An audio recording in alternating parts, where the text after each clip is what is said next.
जय राधे श्याम जय निताय गौर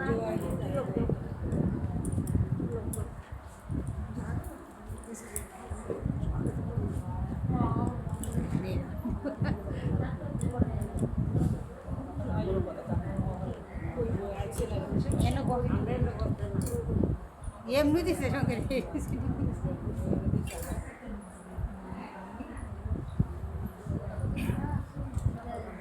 সাউন্ড কম দুইবার কিন্তু সঙ্গের পানি পড়ে গেছে রসইল जय निताय गौर हरि बोल।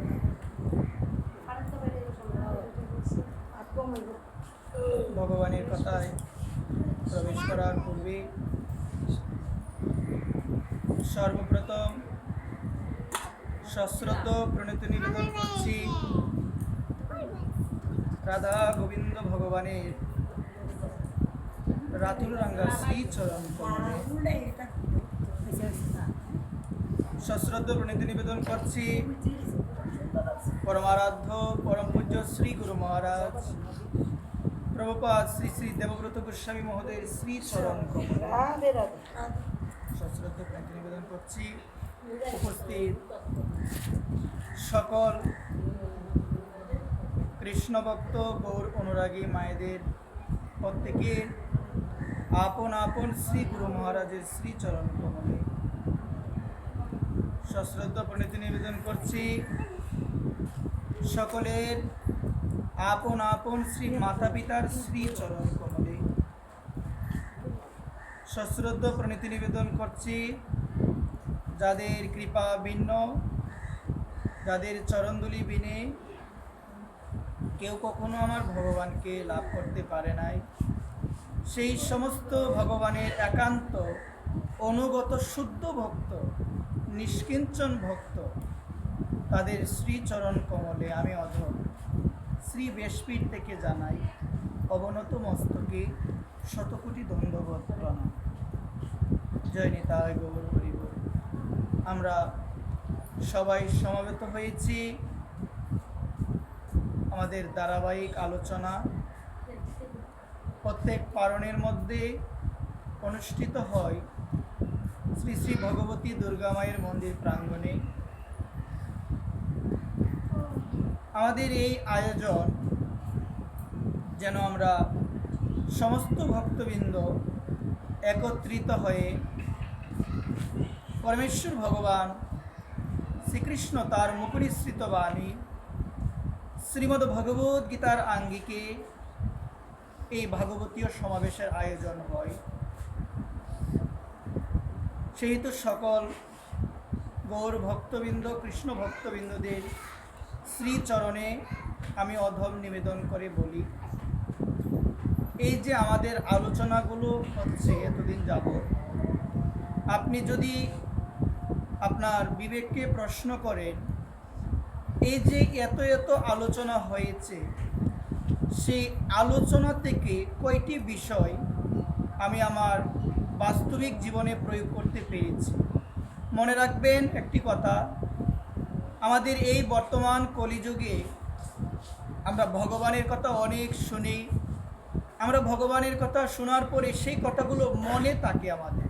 অনেক সময় দেখা যায় কারোর সঙ্গে যখন ধর্ম বিষয়ে আমাদের আলোচনা হয় কথা হয়, দেখা গেল সেই মানুষগুলো সেই ধর্ম কথাগুলো জানে এবং বুঝে, কিন্তু তারা জানার পরে বোঝার পরেও তারা আচরণে সেই কথাগুলোকে আনতে পারে না।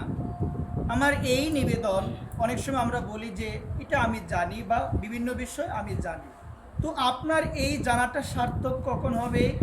যখন আপনি জানেন ওইটা করা যাবে না, এখন আপনি সেটা জানার পরে ওইটা আপনি করেন না। যদি ওই রকমভাবে আপনি আপনার বাস্তবিক জীবনে সেই শাস্ত্রীয় কথাগুলো ভগবানের মুখনিসৃত বাণী গীতার কথাগুলো যদি মনে রাখার পরে সেই কথাগুলোকে যদি আচরণে না আনতে পারো, তো শাস্ত্র বলছেন সেই কথা শুনে আমাদের কোনো লাভ হবে না। একবার নিবেদন এই কারণে, যদি কোনো কিছু নাও পারেন, একটা কথার মধ্যে দৃষ্টি নিবদ্ধ করে সেই কথাটাকে যদি হৃদয় মাঝে স্থান দিতে পারো, যে এই যুগের মধ্যে আমাদের জন্ম হয়েছে, আমরা এসেছি এই যুগের মধ্যে মনুষ্যকুল নিয়ে। আমাদের উদ্দেশ্য হলো তাকে আরাধনা করা, যাকে আরাধনা করার জন্য আমাদের জন্ম হয়েছে। মত পথ অনেক থাকতে পারে, আপনি বৈষ্ণব মতে হতে পারে, কেউ শৈব মতে হতে পারে, কেউ শক্তি মতে হতে পারে, কেউ গাণপত্য মতে হতে পারে, কেউ সৌর মতে হতে পারে, বিভিন্ন মত রয়েছে আমাদের ধর্মের মধ্যে। মনোযোগ সহকারে শুনো, যে সূর্যের উপাসক তাকে বলা হয় সৌর। কি বলা হয়? সৌর। তাকে বলা হয় সৌর। যে গণেশের উপাসক তাকে বলা হয় গাণপত্য। যে দেবদেবীর উপাসক তাকে বলা হয় শক্তির উপাসক। একবার তাকে বলা হয় শক্তিমত। তারপরে শৈব মত, বিভিন্ন মত রয়েছে। তারপরে বলা হলো যে ভগবান কৃষ্ণের পথে এসেছে, ভগবান কৃষ্ণকে আরাধনা করে, ভগবান কৃষ্ণের নাম গুণকীর্তন করে, যাটাকে বলছেন বৈষ্ণব। তো এই জায়গার মধ্যে যে বিষয়টি লক্ষ্য রাখতে হবে, আপনি আমার শ্রী গুরুদেব যে কথাটি বলেন যে আমরা যে কোনো মতে হই না কেন, আমাদের জীবনের পরম উদ্দেশ্য হলো যে সেই ভগবানকে ডাকা, যাকে ডাকলে আমার এই মনুষ্য জীবনটা সার্থক হবে। মনে রাখবেন যে আমাদের ডাকার পথটা আলাদা হতে পারে, কিন্তু মনে রাখবেন আমাদের গন্তব্যস্থল হলো একটা। ধরেন আমি যাব ব্রাহ্মণবাড়িয়া, সেই ব্রাহ্মণবাড়িয়া যদি আমি যেতে চাই, আমি বলাকুর দিয়ে যেতে পারবো, আমি চাতলপাড় দিয়ে যেতে পারবো, এই রতনপুরি দিয়ে, তারপরে আমি আবার নাসিরনগর দিয়েও কিন্তু আমি যেতে পারবো। কিন্তু আমার গন্তব্যস্থল হলো কোথায়? ব্রাহ্মণবাড়িয়া। আমি যদি নাসিরনগর দিয়েও যাই, আমি কিন্তু ব্রাহ্মণবাড়িয়ায় যাব। আমি যদি রতনপুর দিয়ে যাই, আমি কোথায় যাব? ব্রাহ্মণবাড়িয়া। তদ্রূপ আমি যদি বলাকুর দিয়ে যাই, আমি কোথায় যাব? কিন্তু জায়গা হলো একটা, মানে গন্তব্য হলো একটা, সেটা হলো ব্রাহ্মণবাড়িয়া। ঠিক সেই রকম আমাদের জীবনে গন্তব্যস্থল একটা, সেই গন্তব্যস্থলে যাওয়াটাই হচ্ছে আমাদের জীবনের মুখ্য উদ্দেশ্য।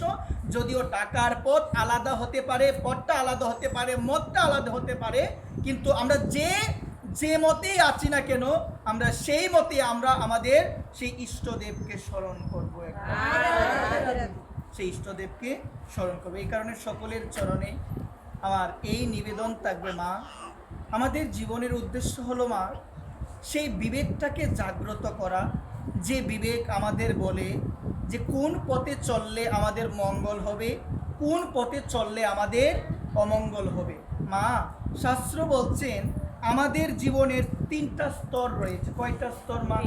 একটা হলো সাধারণ জীবনের স্তর, একটা হলো নৈতিক জীবনের স্তর, আর একটা হলো পারমার্থিক জীবনের স্তর। মা সাধারণ জীবনের স্তরটা হলো যে স্তরের মধ্যে মানুষ ভগবানকে ডাকে না, মানুষ সংসারের মধ্যে পরিপূর্ণভাবে আসক্ত হয়ে সংসারই করে যাচ্ছে, কিন্তু আমার ভগবানকে ডাকে না। মা কাকে ডাকে না? আমার ভগবানকে ডাকে না। সারাক্ষণ শুধু অর্থ ইনকাম করে গেল, কিন্তু আমার ভগবানকে তারা ডাকে না। এটা হচ্ছে সাধারণ জীবনের স্তর। তো অনেক সময় আমরা দেখি আমাদের এই সাধারণ জীবনের স্তর থেকে যে মাঝখানে যে স্তরটা রয়েছে, যেটাকে বলছে নৈতিক জীবনের স্তর, ওই নৈতিক জীবনটা হলো কোনো মানুষের মনে আঘাত দেওয়া যাবে না, সকলের সঙ্গে ভালো ব্যবহার করতে হবে, সকলকে সম্মান করতে হবে, যে আমার থেকে বয়সে বড় তাকে প্রণাম জানাতে হবে, যে আমার গুরুজন তার সঙ্গে ভালো ব্যবহার করতে হবে, যে আমার মাতা পিতা যার মাধ্যমে আমার জন্ম হয়েছে সেই মা বাবার সঙ্গে চোখ রাঙিয়ে কথা বলা যাবে না, একদম নম্রভাবে, একদম বিনম্রভাবে তাদের সঙ্গে ভালোভাবে আচরণ করতে হবে। এই যে বিষয়গুলো, এটা হলো নৈতিকতা। এটা কি গো মা? নৈতিকতা। তো দেখা গেল অনেক সময় আমরা সাধারণ জীবন থেকে আমরা নৈতিক জীবনে না গিয়ে, মা শুনো, আমরা নৈতিক জীবনে না গিয়ে আমরা একদম উড়াল দিয়ে চলে যাই পারমার্থিক জীবনে। কোন জীবনে চলে যাই? যার কারণে দেখা যায় মা ভক্ত হওয়ার পরে অনেক দোষ থেকে যায়, যার মধ্যে প্রথম দোষ হলো অন্যের দোষ দেখা, নিন্দা করা, সমালোচনা করা, মনের মধ্যে আমিত্ব বজায়মান রাখা, এগুলো থেকে যায় মা। কেন থেকে যায়? কারণ আমার মধ্যে যে নৈতিক গুণগুলো, যেগুলো আমি ছোটবেলায় আমার পরিবার থেকে পাবো, যেটা ধর্ম নয় মা, যেটা পরিবার আমাকে শিক্ষা দিবে, বাবা সকলের সঙ্গে ভালো ব্যবহার করো, যারা গুরুজন রয়েছে তোমার থেকে বয়সে বড়, তুমি তাদের প্রণাম জানাও। এই শিক্ষাটা আমরা কোথায় থেকে পাবো মা? আমরা আমাদের পরিবার থেকে পাবো। কিন্তু বর্তমান সময়ে এই শিক্ষাগুলো কিন্তু দেওয়া হয় না। বর্তমান সময়ে যে মানুষের সঙ্গে ভালো ব্যবহার করতে হবে, কারো মনে আঘাত দেওয়া যাবে না, সকলের সঙ্গে ভালো ব্যবহার করো, ভালোভাবে কথা বলো, এমন কোনো বাক্য প্রয়োগ করিও না যে বাক্যের মাধ্যমে অন্য একটা মানুষ আঘাত পায়। কি পায় গো মা? আঘাত পায়। তো এই যে শিক্ষাগুলো যদি তোমার অন্তরে মা না থাকে, শুনো মনোযোগ সহকারে, তোমার অন্তরে যদি এই শিক্ষাগুলো না থাকে, তুমি যদি একদম উড়াল দিয়ে চলে যাও ভক্তিপথে, তাহলে দেখা যায় ভক্তিপথে যাওয়ার পরেও অনেক ত্রুটি আমাদের ভিতরে বর্তমান থাকে একবার। এই কারণে সকলের চরণে এই নিবেদন। আমি তো অনেক কথাই বলি, অনেক দিন ধরে আলোচনা হচ্ছে, এখন আপনারা বিবেককে প্রশ্ন করবেন যে কতটুক বিষয় মানতে পেরেছেন। অনেক সময় আমরা বলি যে বাবা পাঠ তো তুমি অনেক করো, অনেক করছো তুমি পাঠ। সেদিনও একজন আমাকে বলেছিল যে এরকম বিষয়গুলো, যে মানুষ ভগবানের কথা শুনে, বাবা যতটুক শুনে বাবা ভগবানের কথা, ততটুক সময় কিন্তু কথাটা মনে রাখে, বিশেষ করে আসরে। কিন্তু যখন আসর থেকে উঠে যায় সেই কথা নাকি আর মনে থাকে না। যে মানুষগুলো এই কথাগুলো আমাকে বলে, অনেকেই বলে, তাহলে তারা তো দেখছে যে কোন মানুষটা গীতা পাঠে যায় এবং কোন মানুষটা বাড়িতে গিয়ে কী আচরণ করে, তারা তো সবাই জানে। জানে কিনা সবাই বলে? সবাই জানে। তাহলে মনে রাখবেন এই কথাগুলো, এই কথাগুলো বুঝতে হবে মা, শুনলে তো কাজ হবে না মা। আপনি যদি ভাবেন যে গীতা পাঠ হয়, আমি গীতা পাঠে গেলাম, গীতা পাঠ আমি শুনলাম, যমরাজ আমাকে আর কখনো ধরবে না, এটা মা ভুল। এটা হলো ভুল মা, ধরবে যদি আচরণে না আনতে পারো। আমি যদি সবাইকে বলে বেড়াই আমি সাধু, আমি গীতা পাঠ করি, আমি কণ্ঠিমালা দিয়েছি, আমি সাদা বস্ত্র ধারণ করেছি, আমি সাধু, যমরাজ কখনো আমাকে আর ধরবে না, আমি নিরামিষ পাই, যমরাজ আমাকে ধরবে না, এই ধরনের কথা নাই কিন্তু মা। আমাকে ধরবে যদি আমার ভিতরটা শুদ্ধ না হয়। এই জায়গার মধ্যে আমি পাঠ করছি, দেখা যেতে পারে আমি নরকে যাব, কিন্তু এই জায়গার মধ্যে যারা উপস্থিত হয়ে আমার কথা শুনছেন, বিশেষ করে ভগবানের কথা শুনছেন, আপনারা সবাই ভগবানকে পেতে পারেন, আমি নাও পেতে পারে একবার।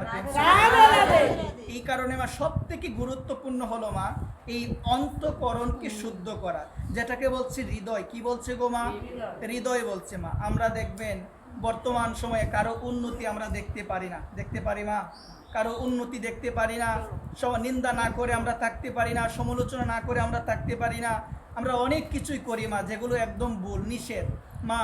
তো এই জায়গায় বলছেন মা আমাদের উদ্ধারটা কিভাবে হবে মা? আমি বর্তমান সময়ে লক্ষ্য করে দেখলাম, আমি বর্তমান সময়ে যে জিনিসটা লক্ষ্য করে দেখলাম, সেই জিনিসটা হলো মানুষ পাপ থেকে বেশি অপরাধ করে। কি করে গো মা? শাস্ত্র বলছেন মা পাপ করলে ওই পাপ থেকে মুক্ত হওয়া যায় মা, কিন্তু অপরাধ করলে মুক্ত হওয়া যায় না। আপনারা সবাই জানেন যে জগাই মাদাই তাদেরকে আমার মহাপ্রভু প্রেম দান করে উদ্ধার করেছিল। জগাই মাদাই তাদেরকে উদ্ধার করেছিল, জগাই মাদাইকে। তো এই জায়গায় বলছে মা জগাই মাদাই কেন প্রেম পেল? তুমি বলতে পারো জগাই মাদাই তারা পাপী ছিল, তাদের উদ্ধার হয়ে গিয়েছে, তো আমার কেন হবে না? তুমি বলতে পারো এই কথাটা, কিন্তু মনে রাখবে জগাই মাদাই তারা পাপ করেছে, কিন্তু মা তারা অপরাধ করে নাই। কি করে নাই গো মা? অপরাধ করে নাই। যারা কৃষ্ণ ভক্ত, যারা বিষ্ণু ভক্ত, তারা পাপ থেকে অপরাধকে বেশি ভয় পায়। কেন ভয় পায় গো মা? যদি অপরাধ হয়ে যায় মা, ধর্মকর্মে আর রুচি থাকবে না মা। ধর্মকর্মে ভগবানের নামে, ভগবানের কথায় কোনো কিছুতে তুমি আর রুচি পাবে না যদি অপরাধ হয়ে যায়। এই কারণে আমরা দেখতে পেয়েছিলাম জগাই মাদাই মা অনেক পাপ করেছে, মা অনেক পাপ করেছে, কিন্তু এত পাপ করার পরও আমার নিতাই চাঁদ, আমার গৌর হরি কিন্তু প্রেম দান করেছে মা। কি দান করেছে গো মা? তুমি যদি পাপ করো মা, পাপ মানে কি গো মা? মিথ্যা কথা বলা যাবে না। তো আমরা মিথ্যা কথা বলি না মা? তো মিথ্যা কথা বললে আমাদের কি হয় গো মা? মিথ্যা কথা বললে আমাদের পাপ হয়। বলছে চুরি করা যাবে না, যদি আমরা চুরি করি কি হবে গো মা? পাপ হবে।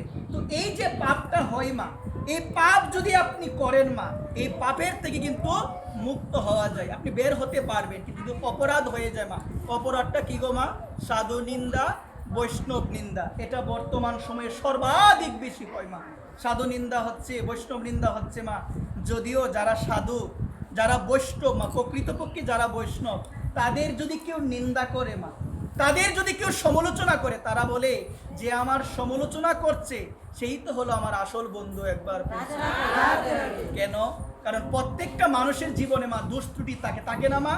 প্রত্যেকটা মানুষের জীবনে আপনি এমন একটা মানুষ দেখাতে পারবেন না যে ওর জীবনে কি নাই গো মা, দোষ নাই, ত্রুটি নাই। প্রত্যেকটা মানুষের জীবনে মা দোষ ত্রুটি বিদ্যমান রয়েছে মা, এগুলো রয়েছে মা। তো এই জায়গার মধ্যে যখন কোনো ব্যক্তি কোনো শুদ্ধ বৈষ্ণবের, কোনো নিষ্কিঞ্চন ভক্তের দোষ দেখে, তখন সেই ভক্ত চিন্তা করে যে যে আমার দোষটা দেখছে সেই হলো আমার বন্ধু, সে হলো আমার বন্ধু। কেন? আমার জীবনে ভুল হয়েছে বিদায় সে আমার ভুলটা ধরিয়ে দিচ্ছে, আর যে আমার ভুল ধরিয়ে দিই সেই তো আমার বন্ধু। এই বিচারটা কারা করতে পারে মা? আমরা তো কি করবো গো মা, আমাদের নিন্দা কেউ করলে আমরা রেগে একদম কি হয়ে যায় গো মা, একদম আগুন হয়ে যায় যে ও আমার নামে এগুলো বললো, ওকে আমি ভালো ভাবতাম, ওর সঙ্গে আমার এত ভালো মেলামেশা ছিল, এখন ও আমার নামে সমালোচনা করে, নিন্দা করে। আমরা বলি না অনেক সময় মা? কিন্তু যারা ভগবানের ভক্ত, যারা আমার গৌর হরির ভক্ত, তারা কখনো বলবে না। তারা বলবে যে আমার নিন্দা করে, সমালোচনা করে, সে হচ্ছে আমার বন্ধু। এই কথাটা তারা বলবে মা। আমরা দেখতে পেয়েছিলাম তুলসীদাস নামে আমার প্রভু রামচন্দ্রের একজন ভক্ত ছিল। কে ছিল মা? মনোযোগ নাই সবার। তুলসীদাস নামে আমার প্রভু রামচন্দ্রের একজন ভক্ত ছিল। আমি এই কথাটা বলে শেষ করবো, সবাই শুনো। তো তুলসীদাস সর্বদা আমার প্রভু রামচন্দ্রের কথা শ্রবণ করত, সর্বদা জয় রাম শ্রীরাম, জয় জয় শ্রীরাম, এই ধ্বনিটা তাদের মুখের মধ্যে থাকতো। তো এই জায়গায় বলছে মা, তুলসীদাসের একজন ব্যক্তি সর্বদা তার কর্মের নিন্দা করত। কি করতো গো? তাদের কর্মের নিন্দা করত, সমালোচনা করত। তো এক সময় মা দেখা গেল তুলসীদাসের যখন সেই ব্যক্তিটা সর্বদা নিন্দা করত, সমালোচনা করত, তুলসীদাস না মা পরবর্তীতে সে তাকে কোনো কিছু মা বলে না, কোনো কিছুই বলে না যে আমার নিন্দা করো, আমার সমালোচনা করো, আমি তাকে কিছু বলবো না। তুলসীদাসের নিন্দা করে, সমালোচনা করে কিছু বলে না। কিন্তু মা এই ব্যক্তিটা যখন মারা গিয়েছিল, মারা যাওয়ার পরে, তো এই সমাজে আপনারা লক্ষ্য করে দেখবেন যে আমাদের শত্রু থাকে বা যে আমাদের সর্বদা নিন্দা করে, সমালোচনা করে, সেই ব্যক্তিটা যদি মারা যায়, আমরা কি কাঁদি না? আমরা বলি মারা গিয়েছে, ভালো হয়েছে, বলি না মা? তুলসীদাসের সর্বদা নিন্দা করত, সর্বদা নিন্দা করত, তুলসীদাস কোনো কিছু বলে নাই। কিন্তু যখন সেই ব্যক্তিটা মারা গেল, যে নিন্দা করতো তুলসীদাসের, তুলসীদাস ক্রন্দন করছে। কি করছে মা? ক্রন্দন করছে। একজন ব্যক্তি তুলসীদাসকে বলল, তুলসীদাস তুমি যে ক্রন্দন করছো এই জিনিসটা আমি বুঝতে পারছি না। যে ব্যক্তির জন্য তুমি ক্রন্দন করছো ওই ব্যক্তিটা সর্বদা ক্রন্দন, সর্বদা তোমার নামে নিন্দা করতো, সমালোচনা করতো, আর তুমি ক্রন্দন করছো। এই কথা বলার পরে তুলসীদাস বলল, দেখো এ হলো আমার আসল বন্ধু, ও মারা গিয়েছে, আমি কি কাঁদবো না? তখন সেই ব্যক্তি বলল, তুলসীদাস তোমার কথাটা আমি বুঝতে পারি নাই। যে তোমার নিন্দা করে, সমালোচনা করে তুমি বলছো কি সে হলো তোমার বন্ধু এবং তুমি ক্রন্দন করছো, এটা আমি বুঝতে পারি নাই। তুলসীদাস বলল, জগতে সবাই আমার প্রশংসা করে, কিন্তু একমাত্র ও ছিল যে আমার ভুলগুলো আমাকে ধরিয়ে দিত, যে আমার পাপগুলো গ্রহণ করতো। কারণ নিন্দা করলে তো তার পাপগুলো মানুষ নিয়ে নেই। আপনি যার নামে নিন্দা করবেন তার পাপগুলো কিন্তু আপনার মধ্যে চলে আসবে, একবার তার পাপগুলো চলে আসবে। তো সে বলছে, এই জগতে সবাই তো আমার প্রশংসা করে, কেউ তো আমার পাপ নিতে চায় না, এখন আমার পাপ আর কে নেবে? এই জন্য আমি আমার সেই বন্ধুর জন্য, যে বন্ধু টাকা দিতে হতো না, পয়সা দিতে হতো না, আমার পাপগুলো সে নিয়ে নিত, এই জন্য আমার সেই বন্ধু এখন চলে গিয়েছে, তার জন্য আমি ক্রন্দন করছি। একবার এই বিষয়টা শোনার পরে উপলব্ধিতে কি আসে মা? এই বিষয় শোনার পরে কি আসে? যে সমালোচনা করে, নিন্দা করে, এরাই তো হলো বন্ধু, তাই না মা? করুক না সমালোচনা। সে যদি সমালোচনা করে আমি কি ছোট হয়ে যাব মা? সে যদি নিন্দা করে আমি কি ছোট হয়ে যাব? সমালোচনা করতে আমি ছোট হয়ে যাব? আমি কখনো মা ছোট হব না। এই কারণে মনে রাখবেন মা, জীবনে চলার পথে কে তোমাকে কবে কি কথা কহিবে সেই কথা ভাবিলে আর কি চলে মা? জীবনে চলার পথে আপনাকে নানান ধরনের মানুষ নানান কথা শোনাবে, আপনার সম্মুখে ভালো ব্যবহার করবে, পিছনে আপনার নিন্দা করবে, সমালোচনা করবে। বর্তমান সময়ে আমাদের এইরকম জিনিসটা আমরা বেশি দেখতে পাই, সম্মুখে অনেক প্রশংসা করে না মা? আর ভিতরে কি গো মা? তার জন্য হিংসা। ভিতরে আমার জন্য হিংসা, কিন্তু সম্মুখে আমাকে অনেক আপ্যায়ন করছে, আমার সঙ্গে ভালো ব্যবহার করছে, অথচ তার ভিতরে আমার প্রতি কি গো মা? হিংসা। এগুলোর মাধ্যমে কি হয় গো মা? জীবনে উন্নতি হয় আমাদের? মনে রাখবেন মা এই কথাটা। তো আমাদের সমাজে আমরা দেখতে পাই এই যে নানান ধরনের কথা মানুষ আমাদের শোনাচ্ছে, বলছে, তো এগুলো শোনার পরে আমাদের করণীয় হলো, এগুলো আসবে জীবনে মা, নিন্দা করবে, সমালোচনা করবে মা, আমাদের করণীয় হলো মা, যিনি আমাদেরকে বিপদে সম্পদে রক্ষা করেন সেই ভগবানের নাম সর্বদা গুণকীর্তন করা। একবার সেই ভগবানের নাম সর্বদা গুণকীর্তন করো মা, এই নামটা গুণকীর্তন করতে হবে। জীবনে চলার পথে বিপদ আসবে, বাধা আসবে, আমাদের করণীয় হলো মা, আমরা সর্বক্ষেত্রে সর্ব পরিস্থিতিতে ভগবানকে ডাকবেন, বিশ্বাস রাখবেন, যেটা হওয়ার ছিল সেটা তো হবেই মা। গীতার সারাংশে বলা হয়েছে, যা হয়েছে তা ভালোই হয়েছে, যা হচ্ছে তা ভালোই হচ্ছে, যা হবে তা ভালোই হবে। তুমি কি হারিয়েছো যে তুমি কাঁদছো? তোমার কি ছিল জগতে যা তুমি হারিয়েছো? তোমার কিছুই ছিল না। যা তুমি নিয়েছো এখান থেকেই নিয়েছো, যা তুমি দিয়েছো এখান থেকে দিয়েছো। আজকে যেটা তোমার আছে কালকে সেটা আরেকজনের হয়ে যাবে। পরিবর্তনই তো সংসারের নিয়ম। একবার কিছু নয় মা, আমাদের কিচ্ছু নাই জগতে। আপনিও জানেন, আমিও জানি, সবাইকে একদিন চলে যেতে হবে। জানি না মা? জানি কিনা বলেন না সবাই? আওয়াজ নাই। তাহলে আপনি যদি কথা বলো না মা, আপনি যদি কথাটা মনোযোগ দিয়ে উপলব্ধি করতে পারেন বা বুঝতে পারেন যে আপনিও চলে যাবেন, আমিও চলে যাব, কেউ থাকবো না, তাহলে এই যে মাঝখানের যে এই সময়টা মা, এই সময়ের মধ্যে আমাদের করণীয় হলো প্রভুকে ডাকা, প্রভুর নাম গুণকীর্তন করা, সর্বদা প্রভুর কথা চিন্তা করা। মা, আমি যে বিষয়টি বোঝার চেষ্টা করি সেই বিষয়টা হলো, আমি তো একদিন মারা যাব কিনা সবাই বলে, আমি একদিন মারা যাব। তাহলে আমি যদি মারা যাই, তাহলে আমার পক্ষে একজন মানুষের সাথে ঝগড়া করা কিভাবে সম্ভব হয় মা? একজন মানুষের সঙ্গে কটু কথা বলা কিভাবে সম্ভব হয়? আপনি হয়তোবা বলতে পারেন, আমি সংসারে আছি, আমাকে তো এত কিছু বলতে হবে, এত কিছু মেনে তো আমি পারবো? পারা যায় মা, চাইলে সব কিছু পারা যায়, সব কিছু করা যায়। যদিও বাধা আসতে পারে, বাধা তো আসবেই। তোমার কি বাধা? আমি বলবো তোমার থেকে বেশি বাধা ছিল মীরাবাইয়ের। আজকে সবাই মীরাবাইকে স্মরণ করে, তুমি বলবে আমার সংসারে এই বাধা, অনেক বাধা, তুমি বলবে আমাকে, আমি শুনবো, আমি সেগুলো শুনবো, কিন্তু শোনার পরে আমি ভাববো তুমি আমাকে এই বাধার কথা শোনাচ্ছ যে বাবা আমার এই বাধা, আমি ভজন করতে পারি না, আমি এই পথে আসতে চাই, আসতে পারছি না। এই কথা যদি তুমি আমাকে বলো, আমি তোমাকে একটাই কথা বলবো, সেই কথাটা হলো তোমার থেকে বেশি বাধা ছিল মীরাবাইয়ের, এবং মীরাবাইয়ের জায়গায় তুমি থাকলে তুমি বিন্দু পরিমাণে এক কণা নামও তুমি করতে পারতে না। এত বাধা ছিল, সবাই বাধা, শ্বশুর বাড়ির সবাই বাধা, কেউ কৃষ্ণ ভজন করতে দেই না, কেউ দেই না। ওই মীরাবাই একটা চিঠি লিখেছিল তুলসী দাসকে, চিঠির মধ্যে তিনি লিখেছিল, আমি তো হরিভজন করতে চাই, আমি তো কৃষ্ণ ভজন করতে চাই, কিন্তু পরিবারের সবাই আমার ভজনে আমাকে বাধা দেয়, সেই অবস্থায় আমার করণীয় কি? তুলসী দাসের কাছে ওই চিঠিটা লিখে তিনি পাঠিয়ে দিয়েছেন।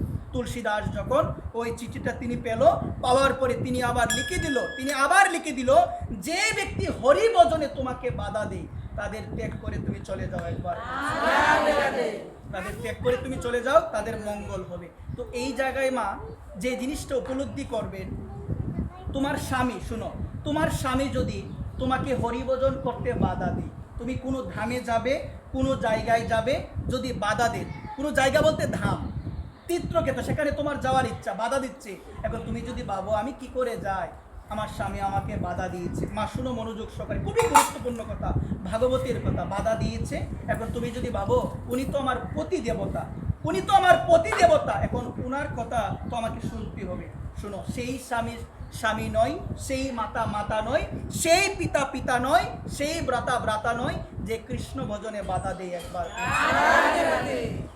আপনি যদি সেই কথা না শুনে আপনি যদি চলে যান, আপনার কোনো পাপ হবে না, কোনো পাপ হবে না। এই কারণে সকলের চরণে এই নিবেদন, মা মনে রাখবেন, বর্তমান সময়ে আমরা যারা ধর্মপথে আসি, আমাদের প্রথম বাধা আসে পরিবার থেকে। কোথা থেকে আসে গো?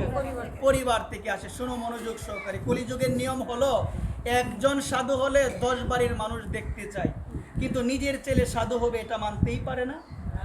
নিজের ছেলে একাদশী করবে মানতেই পারে না, বলে তোরে কোনো বয়স হয় নাই। নিজের ছেলে গীতা পড়বে, অনেকে বলে আরে বাবা যা গীতা পড়তে হবে না, গীতা পড়লে তুই সাধু হয়ে যাবি। নিজের ছেলে ধর্ম করবে, তুমি দিচ্ছ বাধা। আরেকজনের ছেলে সাধু হলো, তুমি যাও দেখতে। এটা নিয়ম না কলিযুগের গো মা?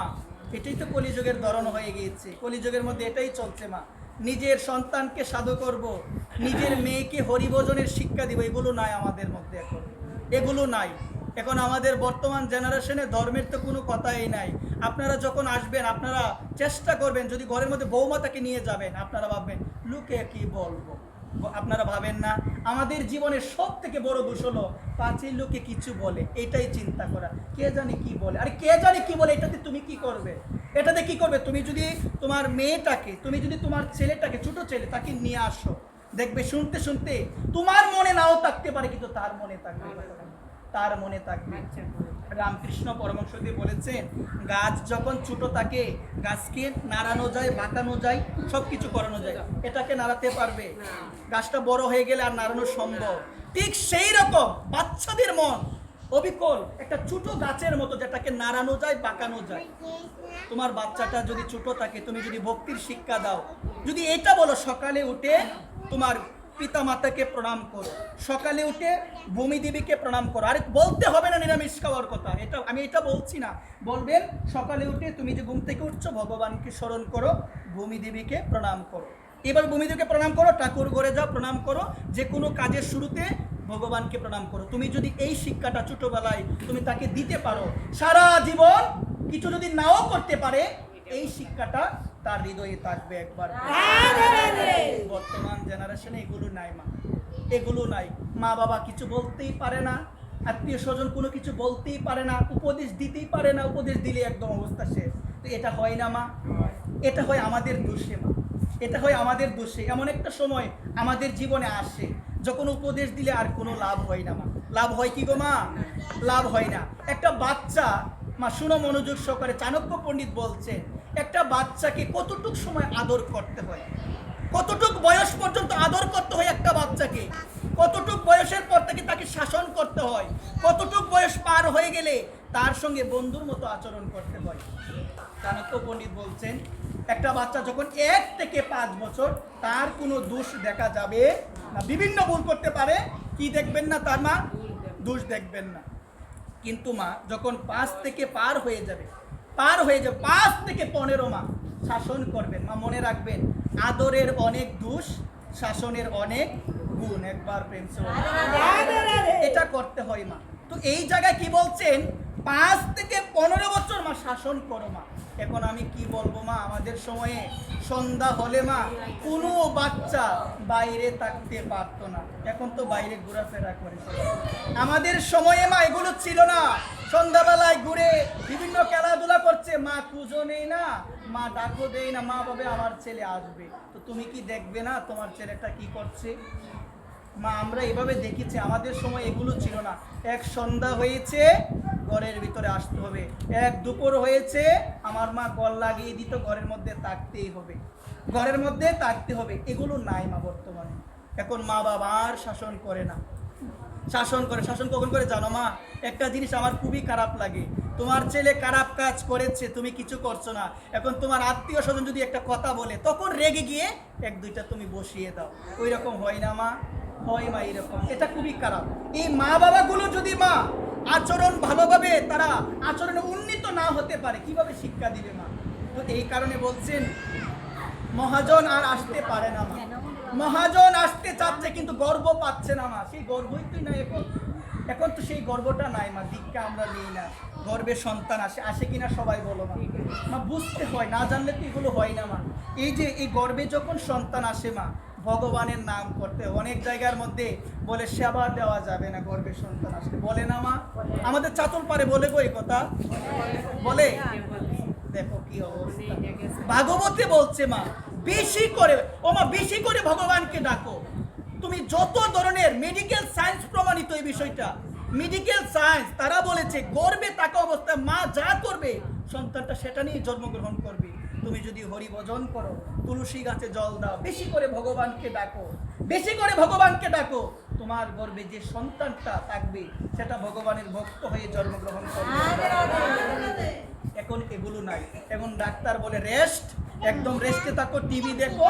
এখানেই তো জন্ম হওয়ার পরে বাচ্চাও টিভি দেখতে চায়, মোবাইল। সেখানে সবাই কি বলবো, mobile generation, first generation mobile ছাড়া বুঝবে না।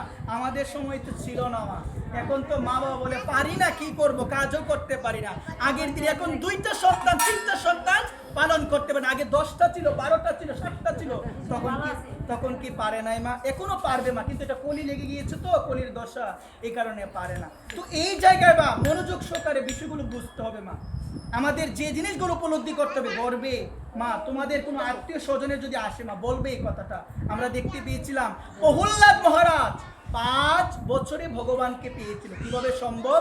প্রহ্লাদ মহারাজ, তার মায়ের নাম হলো কয়াদু, যখন গর্ভে ছিল মা ভাগবত কথা শুনেছিল। কার কথা শুনেছিল? ভাগবত কথা। ওই প্রহ্লাদ মহারাজ ভগবানের ভক্তরূপে জন্মগ্রহণ করেছে। মহাভারতে বলছেন, অর্জুনের নাম শুনেছেন সবাই? সবাই শুনেছেন। এই যে অর্জুন মা, মনোযোগ সহকারে শুনো, এই অর্জুন, তার স্ত্রী নাম হলো সুভদ্রা। সুভদ্রার গর্ভে যখন অভিমন্যু ছিল, কে ছিল গো মা?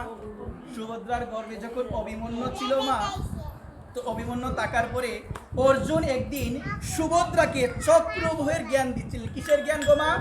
চক্রব্যূহের মধ্যে কিভাবে প্রবেশ করতে হবে এই জ্ঞানটা দিয়েছিল। সে সজাগ ছিল। কে সজাগ ছিল?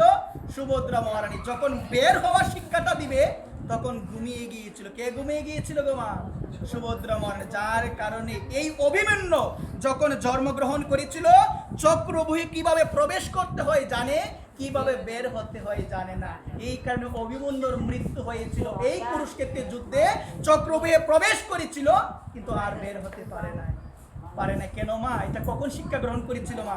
যখন গর্ভে ছিল। অর্জুন দিয়েছিল শিক্ষা, কিন্তু যখন বের হওয়ার শিক্ষা দিবে নিদ্রায় আচ্ছন্ন হয়ে গিয়েছে সুভদ্রা মহারানী একবার। তো এই জায়গায় বলছে কি মা, যেমন তোমার আচরণ হবে সেই সময়, তোমার যদি সেই সময় ঝগড়া বেশি হয়, তোমার যদি সেই সময় উচ্চ ধরনের কথা, এটা বলে লাভ নাই, তোমার যদি বিভিন্ন ধরনের খারাপ কাজে, অনৈতিক কাজে তুমি যুক্ত থাকো, সেই সময় সন্তানটা ভালো হবে মা? আপনারা বলেন না ভালো হবে কিনা? তো বলবেন, স্বভাব। আপনারা তো শিক্ষা দিতে হবে, শিক্ষা দিবেন যে ভগবানের নাম করো, ভগবানের কথা শোনো। তাকে এই সময় রেস্ট দিবে। শুধু কোন রেস্ট? শুয়ে থেকে গেলে হবে না, নাম করো বেশি বেশি করে। কার নাম? ভগবানের নাম করো, ভগবানের নাম করতে হবে। এটা বলতে পারে। আরেকটা জিনিস মনে রাখবেন, ওই সময় আরেকটা জিনিস আমাদের বুঝতে হয়, অন্য কোনো মানুষের মা ওই সময় কাপড় না পরলে অনেক ভালো। একবার পরে না, অনেক সময় দেখা যায় কত ভুল হয় মা, অনেক ভুল হয় আমাদের সমাজে। আমাদের সমাজে অনেক ভুল হচ্ছে মা। এই কারণে এই কথাটা বলে আমি এখানে শেষ করবো। তো এই জায়গায় বলছে মা, কারো কাপড় না মা পরা যাবে না। এই কথার পক্ষে কি আপনারা সহমত? বলেন কিনা, সহমত কিনা? আপনারা বলবেন আমার বোন, আমার মেয়ে, তার কাপড় কি আমি পরবো না? এটা আবেগে হয়তো বা বলবেন, যদিও শাস্ত্র নিষেধ করেছে। বলছে চেতনা ডিভাইড হয়, একজনের জিনিস আরেকজন পড়লে চেতনা কি হয় গো মা?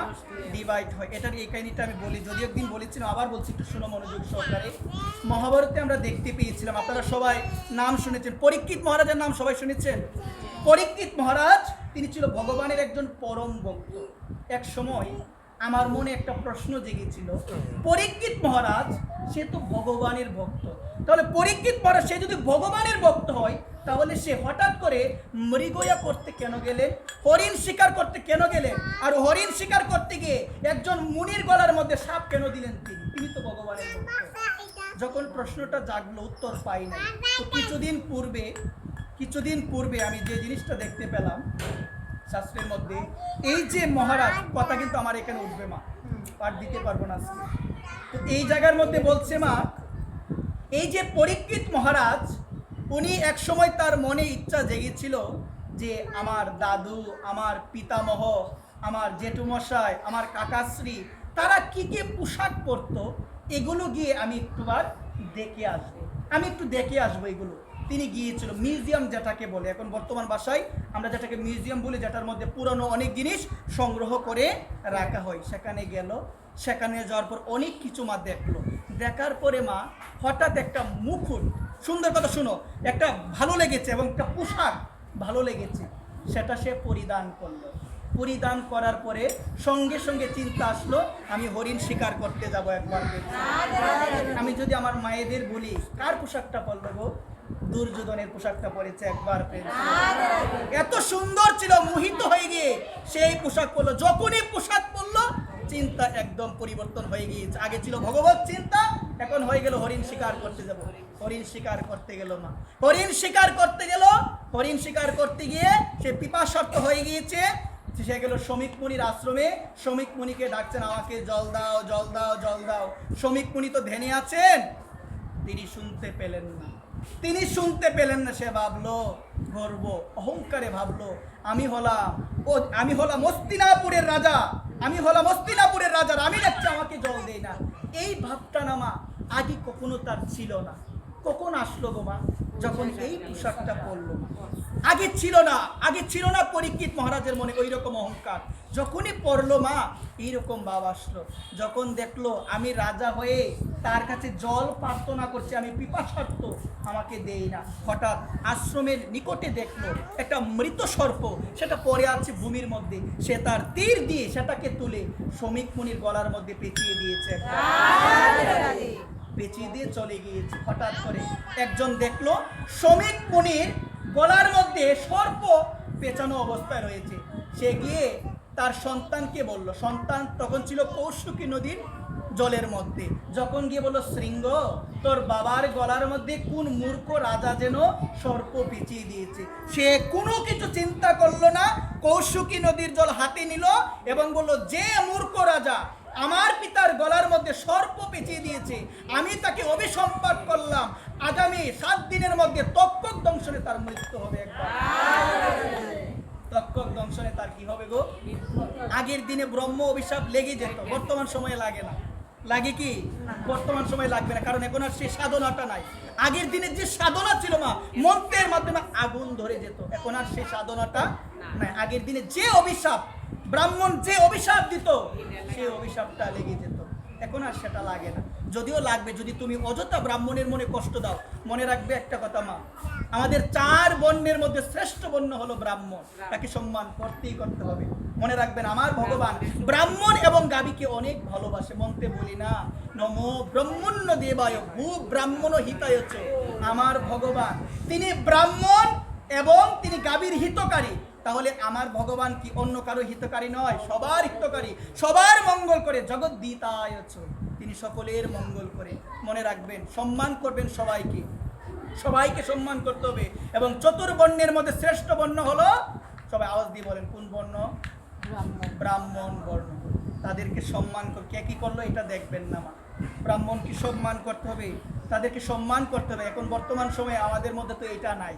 এটা আছে গো মা, আমরা শুধু দোষ দেখি, এটা করে সেটা করে, আমরা যত নিন্দা করতে পারি ততই আমরা বলি।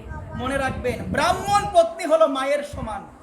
ব্রাহ্মণ পত্নী সম্বন্ধে, যিনি ব্রাহ্মণের স্ত্রী, তিনি তো আমার গুরু মাতা, তিনি হলো আমার গুরু মাতা। মনে রাখবেন, আমি যদি তার সম্বন্ধে খারাপ চিন্তা করি মা, আমার কিন্তু অনেক বড় পাপ হয়ে যাবে। আমরা না ধর্ম টিকে করি, এগুলো আর কেউ বুঝি না, আমরা এগুলো বুঝি না। আমরা অনেক সময় বৈষ্ণব হয়ে গেলেও দেখবেন আমরা এমন একটা কথা বলি, আমি অমুক ঠাকুরের তো পূজা করাইতাম না, বলি না অনেক সময় এই কথাটা। সবাই বলেন না, আওয়াজ দিয়ে বলে কিনা? এটা কি ব্রাহ্মণের জন্য অপরাধ হয় না? কথা বলার তো ধরন আছে কিনা বলেন? আমি কিছুদিন পূর্বে শুনিয়েছিলাম একজনের মুখে, বলছে আমি বৈষ্ণব হয়েছি, আমি ব্রাহ্মণদের কেমনে করাইতাম পূজাটা। একবার ফ্রেন্ডসে বলো রাধে রাধে। এটা মা কখনো বলা যাবে না, এটা কখনো বলা যাবে না। মনে রাখবেন, অপরাধ হবে। এখানে সকলের চরণে আমার এই নিবেদন থাকবে মা, এই নিবেদন থাকবে। আর ব্রাহ্মণের মধ্যে যারা বৈষ্ণব হয় তারা হলো দেবতুল্য, অনেক সম্মান করতে হবে, সবাইকে সম্মান করবে মা। সকলের চরণে এই নিবেদন, আমরা যে মতেই থাকি না কেন মা, আমরা আমাদের ইষ্টদেবকে ডাকবো, আমরা ভগবানকে স্মরণ করবো, করুণাময়ী রাধারানীকে ডাকবো, আমরা যে যেটার মধ্যেই থাকি না কেন আমরা স্মরণ করব। আর একটা কথা আমার মনে রাখবে, আমি কিছুদিন পূর্বে একটা লেকচার আমি শুনেছিলাম, ওই জায়গার মধ্যে আমি পেলাম, আমরা অনেক সময় বলি না মা ওম নমো শিবায় বলি না। তো আমি শুনলাম এই জায়গার মধ্যে তিনি বলছেন যে ওম শব্দটা নাকি নারীরা উচ্চারণ করতে পারবে না। আবার অনেক জায়গায় বলছেন ওম যে শব্দটা, এটা ব্রাহ্মণ ব্যতীত অন্য কেউ শূদ্ররা উচ্চারণ করতে পারবে না। একবার প্রেমসে বলো রাধে রাধে মা, স্মরণ করতে হয়। এই জায়গার মধ্যে আমি মায়েদের উদ্দেশ্যে বলবো মা, এই কথাটা মনে রাখবে মা।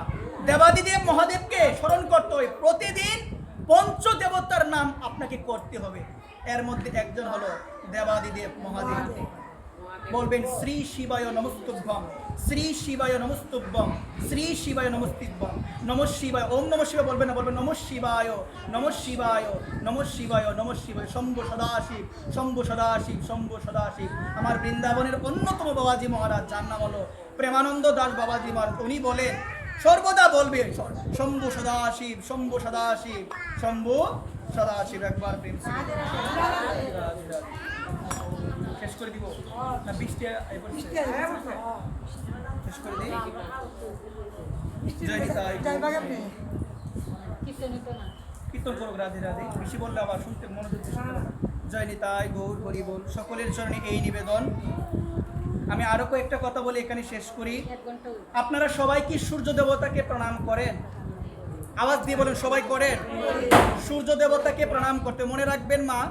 তো শাস্ত্র বলছেন আমাদের প্রতিদিন তমেব প্রত্যক্ষ নারায়ণ হচ্ছে, বলছেন তমেব প্রত্যক্ষ নারায়ণ হচ্ছে। প্রত্যক্ষ ভগবান হলো সূর্য নারায়ণ ভগবান, যাকে প্রতিদিন আমাদের স্মরণ করতে হয়, জল অর্ঘ্য দান করতে হয়। এটা আমরা অনেকেই করি না, প্রণামটা অনেকেই করি। প্রণাম করতে হয় কোন মন্ত্রে প্রণাম করতে হয়?